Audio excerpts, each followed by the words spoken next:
My name is East Dockery, and I'm your host of WNAA Spotlights. And today with me, I have Mychael Gabriel, a contemporary pop artist, singer, songwriter, musician, you name it, all the way from Minnesota. How are you doing today, Mychael? I am doing fantastic. How are you? I'm great.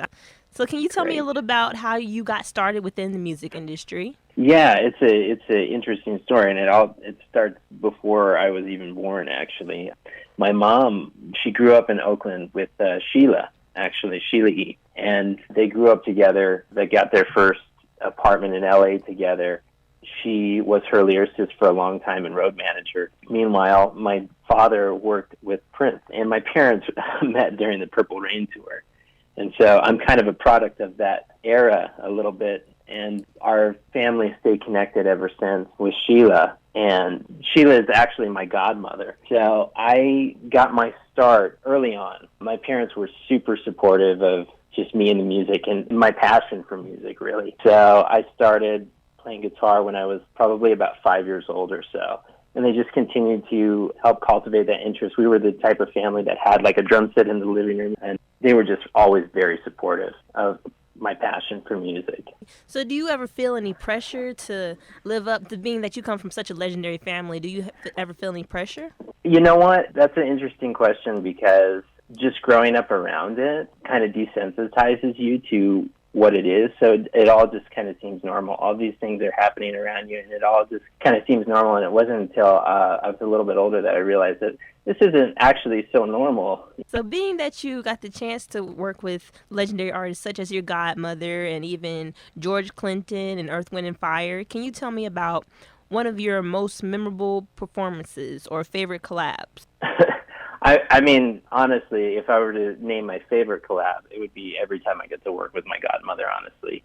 She's legendary, of course, but also she has a knack for bringing out the best in the people that she's around. I always say I went to the school of Sheila E., and so every time I get to collab with her, it's my favorite time because anytime we're together, it just feels like magic in the air. So what sort of advice has she given you, being that you get to work with her all the time? What are some things that you have learned from her? One of the most important things I've learned from her, actually, is what notes not to play. Because, there's so many things you can do. In music, the realm of possibilities are endless. But sometimes letting something breathe, taking a moment to let it be still is just as important. So I also read that you are inspired by like the Minneapolis sound, and a lot of artists have came out of there, such as of course Prince and Morris Day and Mint Condition. So from that city, who are some of your strongest influences aside from the names that you have mentioned? Well, that's just the thing. I mean, Prince is probably the strongest influence, but it's not only the Minneapolis sound, I would say, are some of my driving influences. My parents were great at giving me exposure to all types of music, from the Beatles to the Rolling Stones to Queen to Stevie Wonder. And so it's a mixture of so many different influences. And I like so many different styles of music, from, of course, the Minneapolis sound, and to jazz, to classical, to R&B, to hip-hop, to rock. So the influences kind of stem from all over. But I would say another prominent influence that inspired me to really want to get into playing guitar would probably be B.B. King. And his style of playing, it goes back to what notes not to play, where he was speaking through his instrument. Every note had a meaning, and he could stay on the same note just forever, and it would sound great. It was like magic.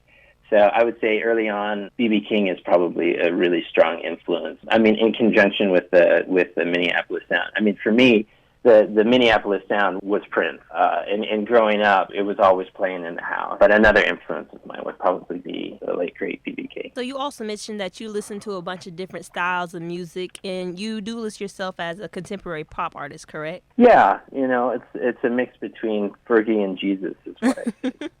So do you try to keep up with the trends of today, or try to incorporate those elements that you are so inspired by within your music? It's always different. I never when I go into the studio to work on something, it's not like I have the intention of like, okay, I'm going to write a song like this. Normally, I have music just playing in my head all the time, and it's all just all sorts of different genres and all sorts of different ideas. And so when I have a second to go into the studio and lay something down, it could be, one song could be like in a, contemporary pop sort of genre, and another one could be, something entirely different. It could be more like an R&B vibe, or it could be just something with an acoustic guitar or something like that. So it's always different, but you can't help but be inspired by other artists that you hear, whether it be past or present. So it's a mixture, I think. So what advice would you give to any artists who are trying to find their own sound? Just keep experimenting and record yourself all the time. It's hard to be...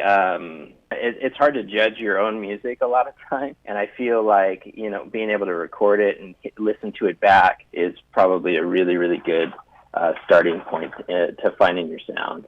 Just record as much as you can, and there's going to be things that you're listen to a few years later on and go, wow, what was I thinking there? But it's a really, really great tool to be able to kind of look at your stuff in the mirror and analyze it and make it better, and give you an opportunity to go back to the drawing board if need be, or sometimes there'll be some gems in there that had you not recorded, you would have missed it. So can you touch base on any projects that you have upcoming or are currently working on right now? I'm working on my project, of course. There's always something in the works with that. I, just like the advice I just gave, I'm always recording something. And so I'm going to be releasing a single called Ghost in the Midnight. And it's going to be the first song that I've put out in a while, but I'm really, really excited about that. Can you tell me a little bit about like what that song is going to be about? That song is just like a fun summer song, and it's kind of like a relationship song on the surface. But for me, the lyrical content of the song has to do with capturing that feeling of nostalgia. Is like your favorite dance song, Saturday morning cartoons, you playing a Sega Genesis, eating a bowl of Lucky Charms sort of thing. So like there's kind of like two different meanings to the song. On the surface it's just a fun summer sort of relationship song, but there's a lyric in the chorus that says something about, you taking me back and reminding me of my favorite things, and I could do this all night sort of thing.